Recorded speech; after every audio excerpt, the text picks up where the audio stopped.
What is up, legends? We are back, and we are back in HypeCheck. Now, yesterday I didn't get a chance to do HypeCheck because I had a lot of reviewing to do yesterday, and I'm still behind today, and I still have stuff to do, and I have to get prepped to go for the con, and oh my god, like, this week sucks. As an industry reviewer, this week really sucks. It's fun though. It just is fun. You want to get into gaming, this is what it's all about. But it's not easy. It's not all fun and games, even though we're playing games. Like, hey, this comes down to sometimes you gotta work, yo. So let's get right into it. Just, get this out of here. So we have The Invincible, not like Invincible the game, even though that's around too. We'll talk about that in a different video. This is exploration game, as you can see, adventure, and it reminds me of like No Man's Sky type of. It seems more story based, and people are really talking about it right now. I haven't gotten a chance to get into it. I'm gonna download it and actually play it, and then maybe make a review on it because I want to check it out. Because I'm still kind of like in the Starfield, like I guess the withdrawal, because Starfield was a fun game. It just is. I still have to do like the ultimate end game. I gotta go to new game 10. I know that's like crazy, bruh. It's gonna take forever. I just don't have time to do it. I'm like in new game 3 right now. So I gotta go to new game 10 and then like complete my playthrough, because that's like when you get the most out of the game. Like, that, as crazy as that sounds, that's actually like, that's when you get the most. So once I go to new game 10, I'm gonna just go ahead and then rock it out. But as far as this one seems like it's gonna be pretty good. So right now, like I said, people are really talking about it. It's one of the showcase games for the week, as you guys can see. And whenever I show you guys this stuff, it's usually either they tap me or I know something in general, which is why it usually goes, because it can't be hype if it's just a normal ass game. Next up is Endless. Endless is, as it sounds, just one of those games where you got the pre-purchase right here. Comes out October 19th. It's one of those. It's funny because it's like an ARPG, but it's like a Defender ARPG. You can play with people, and any game that you can play with people, and like, not in the industry, play with people as far as like get friends together, or maybe even get random people together and just play online. It's where you meet people. You might meet a friend for life playing stuff like this. I met a lot of people playing games, and people who have been around a very long time in my life playing games. Some people like 10 years or more. Like E-Dog, Mugamu, 10 years of knowing both those guys. Kang Gaming, 10 years of knowing him.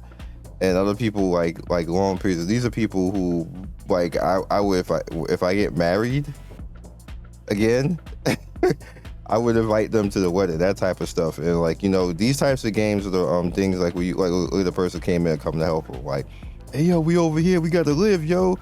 You got that DPS? Let's go. Like that type of stuff. Like the weird friends type of talking and having type of fun. This game seems like it would bring that back, because we really don't have that in gaming right now.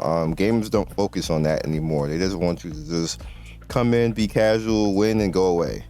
That's literally how games are now. It's not about building friendships. It's not about fun or anything like that. It's just casual, win, go away. That's all they do now. And it used to not be like that. It used to be about building family, building fun and stuff like that. But yeah, hopefully this will be one of those games you can do stuff like that. Next up is Wayfinder's new update came out yesterday. Something else that I haven't had time to go back in and check out. Most of the stuff came, except I don't think that the new Wayfinder came, but all the rest of the stuff came, including new content, new dungeon. I've been told it's pretty lit. I'm going to hop in that today as well and check it out, because I want to actually, try the characters. I tried playing with this muscle waifu. Her skill kit is yuck. I can't. I just went back to my dark skinned husband though, because he's fun. Okay, so next up is Warhammer Warframe. I did register. So this is up right now. Let's see, this is card-based attack type of game. I just wanted to put it out there for you guys. If you're into these types of games, you might want to rock this out. And it also seems a bit roguelike as well. Next up, I know you'll be like, bro, what is this? Scion. Star Stable. Now, I've actually played this on the channel before, and it wasn't bad, which is why it's up right now. I did not have a horse like this because I'm not going to have a horse like that. But the interesting thing is you can get like the type of horse that you want. You can raise that horse, breed it, and make it like a better horse. And go on adventures with that horse. Like, it's like Knight Rider, but the kit is a horse. So it sounds cheesy and like a girl game, but surprisingly, this is hella RPG and not bad. And its component is just a horse game. So like many men probably won't give this a time of day, but it might be something that you might have a little bit of interest with. And I can see children and women getting into it, so we putting it up on the channel. Like I said, I played it on the channel before. It wasn't that bad. I was actually competitive with the horse because I didn't want to lose. I was mad when my horse was trash. So, yeah. Next one is Lost Fairyland. This is available right now too, and this is an RPG manager for you guys to actually check out. Something a little bit hype with it is that this has a few interesting mechanics in it, like this dragon mode right here. I was messing around with it. I don't put everything up on the channel anymore, but I was messing around with this dragon mode right here. So what ends up happening is that you get this dragon mode. They're pretty much like a stat stick, but they actually end up being a part of your mechanics in your fight. So that's pretty cool, and they have a few other things that are different from the usual RPG managers. So it might be worth your time just to, just check it out, play it for a day or two, and go about your business, because that's literally what these games do and what they're for. They're not meant to be main games. Next up, we have Lissa. I'm about to say something that I would never think that I actually would say. This is a Nikkei bouquet. What? Bootleg. I said Nikkei bouquet. Just rhyming. Bootleg. That's exactly what this is. No, they don't shoot anything else like this, but when you play this game, you will understand, you will get it, you will completely understand what I'm talking about. Cute waifus, RPG, turn-based type of feel, but you'll get it. I never thought I would say that, but that is what it is. Gurren Lagann right here, bam, it is now officially out for you guys to mess with. Literally, this is a turn-based RPG idle / game. In a Gurren Lagann, it's official. So, maybe try it out if it's something that you would like. If you're a fan of the series, I can't see this going that far because there's not a lot of lore that they can draw from once they start making up stuff. This has a very limited lore, so this game probably will last like a year, if that. I'm giving it a year because there's not a lot of stuff that they can actually do unless they just start making stuff up. And like, how many swimsuit Yoko are you gonna have? Even though they probably will try to do that, and people will spend a little bit of money on it. Yeah. Next up is Snowbreak, Containment Zone. So they have Twitch drops right now. Twitch break. This is interesting because the Twitch category for this game is absolutely empty.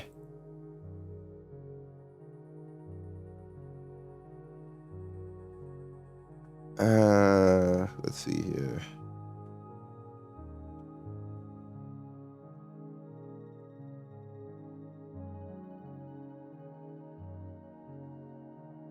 All right, so we have one person playing it, and they got the most views. He got drops on. Whoever Faith is not even playing it. And everybody else is barely, and they don't even have drops on. This is interesting. Now, the reason why this game is like this is that the content in the game is severely lacking. And Actually, I won't even say that's the incorrect way to say it. The game itself is fun and good. The problem is they're not promoting. They took too long in between updates. Like they took like a freaking month to actually put out the last update, and there was nothing to do with end game. The game literally doesn't have end game, and it lives from update to update, and that's your end game. You cannot absolutely do that in the game. It's going to be a continued service. Like, you got to have something for people to do at the end. And like, you know, what people say, oh, they got hard mode and they got the tower and everything else. Like, that's in game. That's not in game. Those are game modes. See, and that's the problem with a lot of game companies. They have people who don't really understand game design, and then they say, oh, well, we got stuff for them to do. And like, that is not in game. That's not how it works. You gotta have end game. You gotta have real end game. It must actually be something that people can sink their teeth into, that can challenge them, that will be there once they're done with all the other content, and then they go progress through that. And that's what end game is. That in game design, like when you go to game design school, that's what they teach you. That's what the industry standard is, and what game companies all over the world strive to do. But people will try to make their own. So I'm not talking about industry. I'm not talking about us, like, you know, the consumer. But companies try to make their own versions of it and fail every single time. Not one time have I seen in all my years of gaming does a company ever get away with doing that. People just leave, and then they end up in situations like this. Now, as much as it pains me to say, this game is probably going to EOS, because it is an expensive game to maintain and program for to not be making money. So this game is probably going to be dead to the world, DOA, probably like by December, if not sooner. So it's unfortunate. And I said videos, I said in the Discord, I said it to them, that you need to do something about the way that your game balance is. And they proceeded to take 4 weeks to put the next update out. And I was like, oh, well, see you when I see you guys. I tried. Anyway, next up, Yagul Rebirth. You guys all know what this is. I forgot the name of this game, but it is now officially out and back in China after it left China and tried to come globally. It came to the SCA and basically failed. Never made it out of the SCA to global. I think if it went global, it would have been okay. Actually, it may actually still been around right now, because a lot of people like the game. Like, I really enjoyed this game. It was a really good and fun game. It wasn't nothing too crazy, anything else like this, but they had a lot of modes. They had a lot of good waifus. Obviously, it's a waifu game, waifu bait and everything else, but it was fun. Even guild-based gameplay was fun in this game, because it actually had like stuff with guild where it actually was fun to play in guild and do stuff in this game, which is rare in gacha games. But they gave up and said, nah, no global, bye, and vanished. And then now another company has come back again after the original Scion company gave it to another company that went to SCA, and then they went under, and then the SCA company said, nah, we done, and then it's over. And now this is a third company now trying to bring this game back. I don't understand how you fail with this game. It has everything it needs to succeed. I'm being 100% with y'all on this. If I was running it, it would be global and be making money, 100%, because it's good enough for that. They have good enough characters. Now, the only thing I can think of is that they just don't have much content after that point. But what I would do is I would hire people to make it, 100%. I don't have time to do that, so I would just hire people to make it. If the game's making money, I'll be able to afford to hire somebody. And you don't even need super expensive people. You can go and find people who are looking for jobs to do game design and stuff. Like, there's literally game design forums where there's people who would take like $1,000 a month to work, because they like that, like they need money. They would take $1,000, like you could, which is what game devs do, by the way. Just letting you guys know, that's a little bit of a trade secret. There's job boards where there's people looking for jobs to make games, and they're good enough to make solid games like this, and they actually do that. And like, I just don't see how you fail. And like, when I decided to be or try to be a game dev myself and start making a game, like it opened my eyes to so much stuff in the gaming industry about how much it costs to make these games, which is why I'm on the side of the consumer one. I say games shouldn't cost as much as they cost because I know how much they cost and I know what they do to make these games and who they pay. And they literally are making like 90% profit outside of it being shipped somewhere. And then companies don't even hardly ship stuff anymore. It's all digital right now. So they make even more money. So like there's just no reason for a game, even with the economy to be inflated, there's no reason for a game to cost $70. It just isn't. Financially, when you know how much a game really costs, how much it costs to make it, and stuff like that, ain't no way a game should cost $70. And when somebody says, "Oh, but this," you could just automatically tell they don't know what the hell they're talking about. Like there's always somebody who just assumes they know something about the industry and don't actually know it. And I literally will show you guys the work. Because I had somebody say like, "Well, you don't know, like the games, like they gotta pay their families and stuff." Like I'm like, bruh, the game costs like $5 to make, and the game costs $70. I know you ain't about to sit up here. like some people sometimes I'm like, your home training is terrible.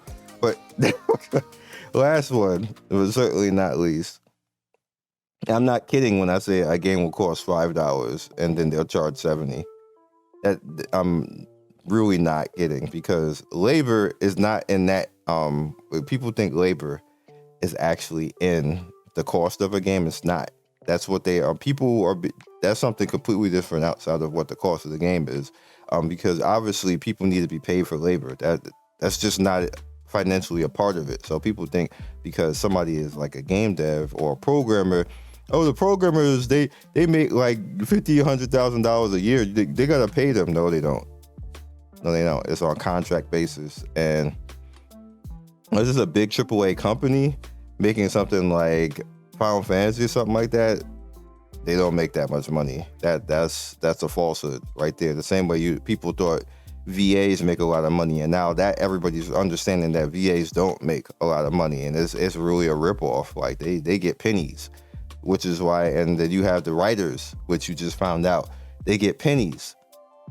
Then you have the people who work on the set, they get pennies. Like they're literally paying these people no money, which is why we had the whole actors strike. I mean, the VA strike, and we had the writers strike and all type of stuff. They don't pay these people money. You assume that they pay the money because they're making billions on these movies and millions and billions and stuff like that, but they really don't.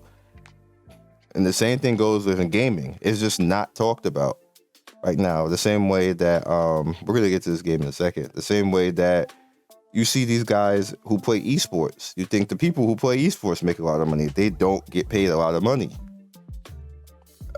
Gaming in general, as a content creator, I get paid more than most of the people that and I don't even get as much views as some people in content creation. Most of my money comes from game testing, from sponsorships. My channel itself is about, and it's going to be crazy for me to even say this, is about 30% of my income.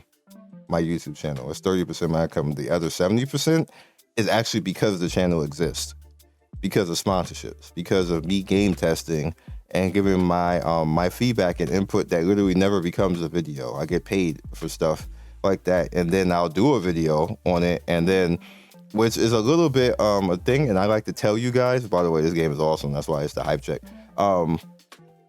Which is why when you see me coming into the games a lot of times, and like I had somebody say, like, how do you know how to play every game that you play all the time? It's usually, no trade secret for myself, is that I've played it already. I just can't talk about it. So by the time it comes out, I come through and you're like, damn, Scion did it. Like, it's because I played it already.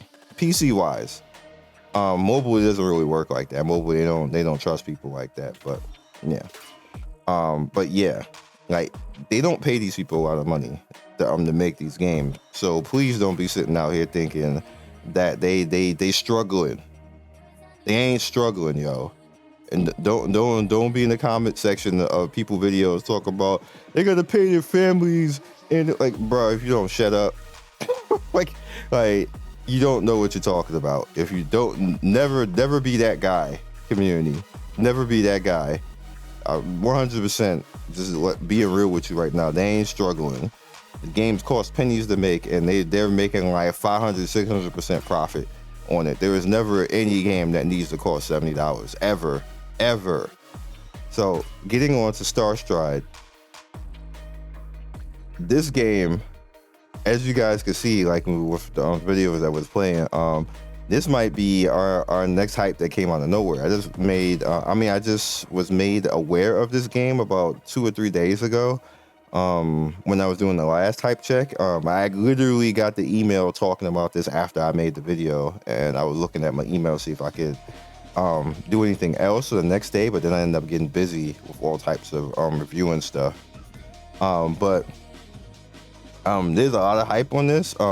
People are excited. Press people are excited. Like, this might actually be good.